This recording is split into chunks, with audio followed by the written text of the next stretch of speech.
माँ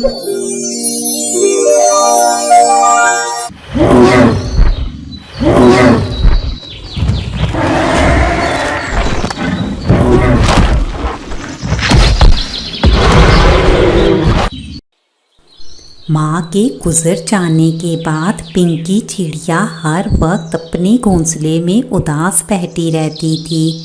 पिंकी चिड़िया को उदास देखकर बंटी कबूतर पूछता है, क्या हुआ है बेटा? मैंने देखा है कि जब से तुम्हारी माँ इस दुनिया से गई है तुम हर वक्त उदास अपने घोंसले में बैठी रहती हो, ना किसी से बात करती हो और ना ही कहीं आती जाती हो। पापा, मेरा स्कूल जाने का समय हो गया है। जब तक माँ जिंदा थी वो मेरा बहुत ख्याल रखती थी और हर वक्त मुझसे बातें किया करती थी। पापा, अब मुझसे बातें करने वाला कोई नहीं है। अब मैं अकेली हो गई हूँ। बस इतनी सी बात है। ऐसा करते हैं, हम अपनी बेटी का स्कूल में एडमिशन करवा देते हैं। इस तरह स्कूल में आपकी नई दोस्त बन जाएंगी और आप उनसे खूब बातें करना। लेकिन पापा, मैं सारा वक्त आपके साथ बिताना चाहती हूँ। आप मुझे छोड़कर कहाँ चले जाती हैं? बेटा, मैं काम करने जाता हूँ। अगर मैं कमाऊँगा नहीं तो हम क्या खाएंगे? उसके बाद पिंकी की बातें बंटी के दिमाग में बार बार गूंजती हैं और वो सोचता है, माँ के मरने के बाद मेरी बेटी बहुत अकेली हो गई है। मुझे अपनी बेटी के लिए कुछ ना कुछ करना होगा, वरना इसी तरह अकेले रह रहकर मेरी बेटी बीमार पड़ जाएगी। शाम को जब बंटी कबूतर घर आता है तो वो अपने साथ एक नुकरानी टुनटुनी चिड़िया को साथ लेकर आता है। ये मेरा घर है और यहाँ तुम्हें घर के काम के साथ साथ मेरी बेटी का भी ख्याल रखना होगा। आप फिक्र ना करें साहब जी, मैं आपके घर का और आपकी बेटी का अच्छे से ख्याल रखूंगी।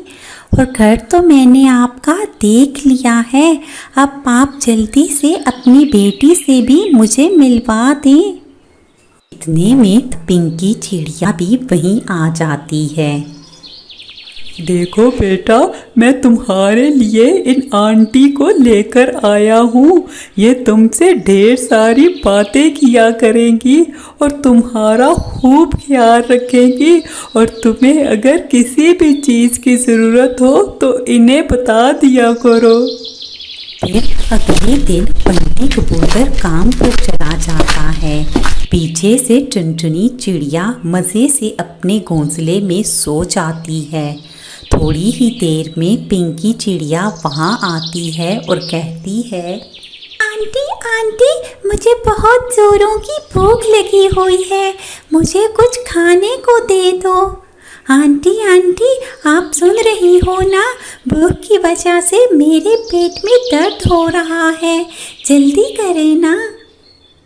पिंकी चिड़िया की बातें सुनकर टुनटुनी चिड़िया जल्दी से उठ बैठती है और कहती है, चल हट इधर से। अभी थोड़ी देर पहले तुमने नाश्ता किया है और मैं कोई तुम्हारी नौकरानी नहीं जो तुम्हारी फरमाइशें पूरी करती फिरूं। लेकिन आंटी, पापा ने तो कहा था आप मेरी देखभाल करेंगी और मुझसे बातें करेंगी, लेकिन आप तो सुबह से सो रही हैं। मैंने तुम्हें पहले भी बताया था कि मैं कोई तुम्हारी नौकरानी नहीं हूँ, बल्कि इस घर की मालकिन हूँ। ठीक है आंटी, पापा तो आने दो, मैं ये सारी बातें पापा को बताऊंगी। पिंकी चिड़िया की बातें सुनकर टुनटुनी को गुस्सा आ जाता है। ठहरो ठहरो, मैं तुम्हें अभी सीधा करती हूँ। और फिर वो झाड़ू से पिंकी चिड़िया को जोर जोर से मारने लगती है। आंटी आंटी, मुझे मत मारो, मुझे डर हो रहा है? आंटी, आंटी, मैं आइंदा कुछ नहीं कहूँगी। नहीं नहीं, तुम अपने बाप को मेरी शिकायत लगाओगी और रोज रोज मुझसे रोटी मांगोगी। मैं आज ही तुम्हारी भूख खत्म किए देती हूँ। ये कहकर टुनटुनी चिड़िया फिर से पिंकी को मारने लगती है। इतने में बंटी कबूतर भी काम से वापस घर आ जाता है और अपनी बेटी को बुरी तरह पीटते देखकर वो हैरान रह जाता है और कहता है, टुनटुनी, ये क्या तुम मेरी बेटी को मार रही हो? मैं तो तुम्हें अपनी बेटी की देखभाल करने के लिए लाया था। ये बदतमीज हो गई है, अपने से बड़ों को जवाब देती है। इसने मुझे धक्का भी दिया है, इसलिए मैं इसे सबक सिखा रही हूँ ताकि ये आइंदा ऐसा ना करे। पापा पापा, आंटी झूठ बोल रही है। आंटी सो रही थी, मुझे भूख लगी हुई थी और मैंने आंटी को जाकर उठा दिया, फिर उन्होंने मुझे मारना शुरू कर दिया। नहीं नहीं, ये बच्ची झूठी है। ये नहीं चाहती कि मैं इस घर में रहूं, इसीलिए तो ये इस तरह कर रही है। खैर, आप फिक्र ना करें, मैं इसे फ्यूचर में अच्छे से हैंडल कर लूँगी। मुझे पता है टुनटुनी, मेरी बेटी झूठ नहीं बोलती। उसकी तरबियत उसकी माँ ने की है और अब इस घर में तुम्हारी कोई जगह नहीं, तुम यहाँ से जा सकती हो। टुनटुनी चिड़िया बोझल दिल के साथ वहाँ से चली जाती है और उसके बाद बंटी कबूतर और पिंकी चिड़िया खुशी खुशी रहना शुरू कर देते हैं।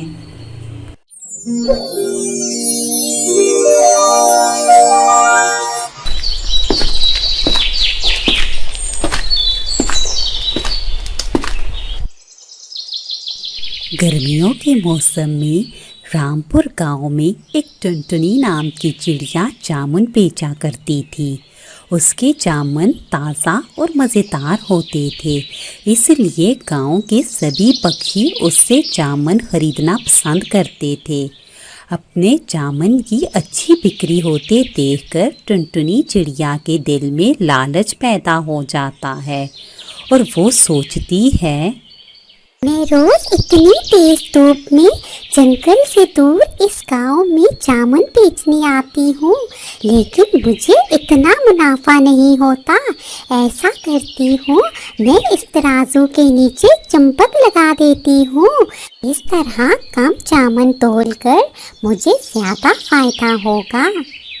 फिर अगली सुबह वो अपने तराजू के नीचे चंबक लगाकर जामुन बेचने आती है। टिया बहन, आज जामुन का क्या रेट है? दीदी, कल वाला ही रेट है, सिर्फ 50 रुपए किलो। अच्छा ठीक है, मुझे 1 किलो जामुन दे दो। फिर टुनटुनी चिड़िया पूरे पैसे लेकर कम जामुन तोलकर दे देती है। अरे चिड़िया बहन, ये जामुन तो बहुत थोड़े लग रहे हैं, तुमने ठीक से तोले हैं ना?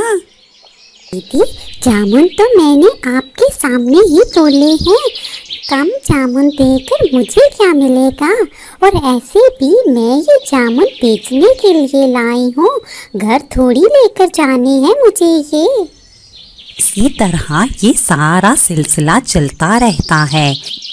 एक दिन जब सारे जामुन बिक जाते हैं तो टुनटुनी चिड़िया अपने पैसे गिन रही होती है। इतने में एक कालू कौवा वहाँ से गुजरता है। टुनटुनी चिड़िया को पैसे गिनते देखकर वो एक साइड पर होकर बैठ जाता है। पैसे गिनकर टुनटुनी चिड़िया अपने आप से कहती है, ये चुंबक लगाने का तो मुझे बहुत फायदा हो गया है। ये सारे पक्षी आसानी से बेवकूफ़ बन जाते हैं और मेरी कमाई भी अच्छी हो रही है। फिर वो अपने तराजू के नीचे से चंबक निकालती है और थोड़ी ही देर में घर चली जाती है। कालू कौवा ये सब देख लेता है। वो जल्दी से जाकर बाकी सब पक्षियों को ये सब बता देता है। फिर वो सारे पक्षी टुनटुनी चिड़िया से जामुन खरीदना बंद कर देते हैं। टुनटुनी चिड़िया सारा दिन अपने जामुन लेकर इसी तरह बैठी रहती है, लेकिन कोई भी पक्षी उससे जामुन नहीं खरीदता। इस तरह टुनटुनी चिड़िया के जामुन खराब होने लगते हैं और उसे अपने लालच की सज़ा मिल जाती है। फिर एक दिन वो सब पक्षियों को अपने पास बुलाती है और कहती है, मुझसे बहुत बड़ी गलती हो गई है। मैंने पैसों की लालच में आप सबको चंपक लगाकर जामुन बेचना शुरू कर दिए थे। आप सब मुझे माफ कर दें, मैं आइंदा ऐसा कुछ नहीं करूँगी। इस तरह सब पक्षी टुनटुनी चिड़िया को माफ़ कर देते हैं और फिर सब गर्मियों में उससे जामुन खरीदने लगते हैं।